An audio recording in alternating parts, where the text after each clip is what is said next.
എന്താ ചേട്ടന്മാരെ പ്രശ്നം? ഞങ്ങൾ യൂണിയൻകാരാ. ആയിക്കോട്ടെ. അല്ല, എന്തിനാ ഞങ്ങളിങ്ങനെ തടയണെന്ന് മാത്രം പറഞ്ഞാൽ മതി. യൂണിയന്റെ മെമ്പർഷിപ്പ് എടുക്കാത്ത ഒരാളെയും ഞങ്ങൾ ജോലി എടുക്കാൻ സമ്മതിക്കത്തില്ല.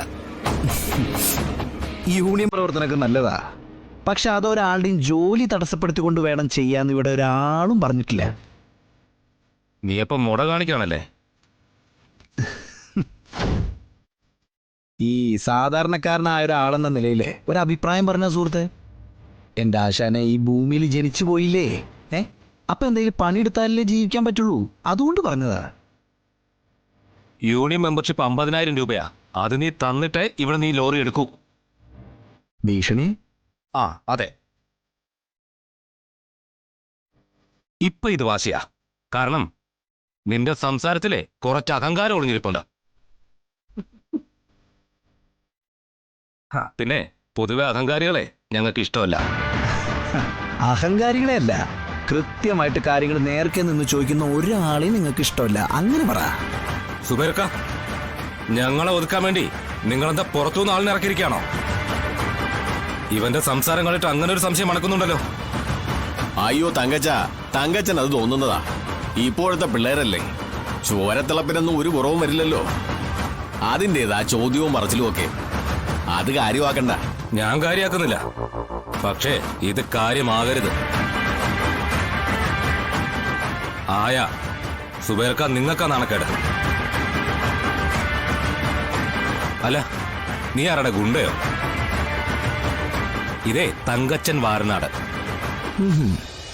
ആദ്യം പറഞ്ഞു മനസ്സിലാക്കാൻ നോക്കും, ഇല്ലേ കൊട്ടൈ വാരിക്കൊണ്ടുപോകും എന്നൊരു നാട്ടുപറച്ചിലുണ്ട് എന്നെ കുറിച്ച് പൊതുവെ.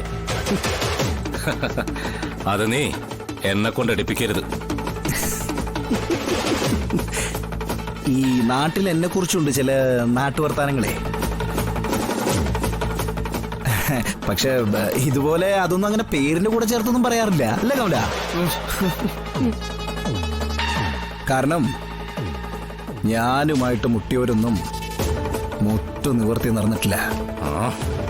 ഈ കാൽപാദത്തിന്റെ പിന്നിലൊരു പണിയുണ്ട്. നാട്ടുഭാഷയിൽ കുതികാല് വെട്ടുക എന്ന് പറയും. എഴുന്നേറ്റ് നിൽക്കാനാവില്ല, ജീവിതകാലം മുഴുവൻ ഇഴഞ്ഞു നടക്കേണ്ടി വരും.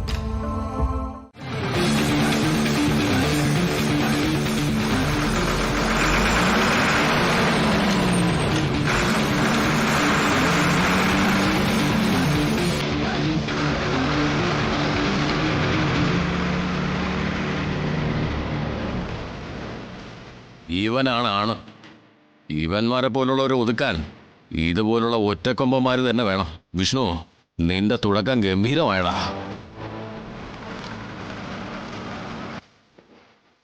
സുബൈർക്ക, അപ്പൊ നമുക്ക് കാണണം.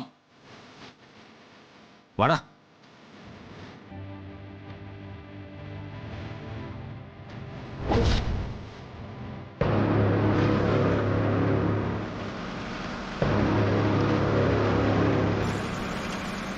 എന്നാലും നമ്മുടെ വണ്ടി പണയം വെക്കേണ്ടിയിരുന്നില്ല ആശാനെ. എടാ, വേറെ നിവർത്തിയില്ലാതായി എന്താ ചെയ്യാ? ഇവിടെ വീട് നഷ്ടപ്പെട്ട അവസ്ഥയില, അപ്പോഴാ വണ്ടി.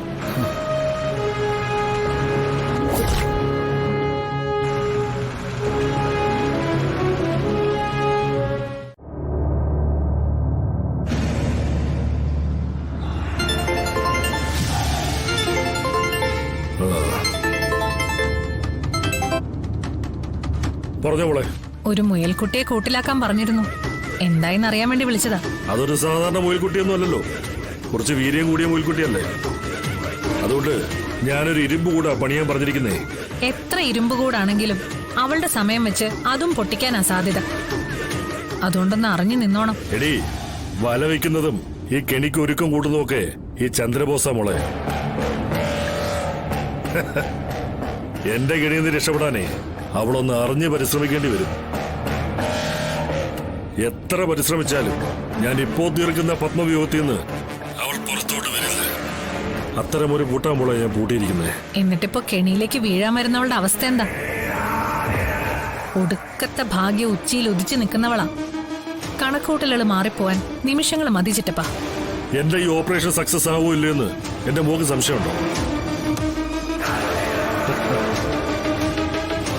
എപ്പോഴും ഇല്ലാത്തൊരു ടെൻഷൻ ആ വാക്കുകളിലൂടെ ഞാൻ കാണുന്നുണ്ട് കേട്ടോ. അത് ഈ പിശാശ് പിടിച്ചവളുടെ കാര്യമായതുകൊണ്ടാ ചിറ്റപ്പ. നമ്മൾ എന്തെല്ലാം നോക്കി ഇവളെ അവനെ തീർക്കാനായിട്ട്, പക്ഷെ കഴിഞ്ഞില്ലല്ലോ.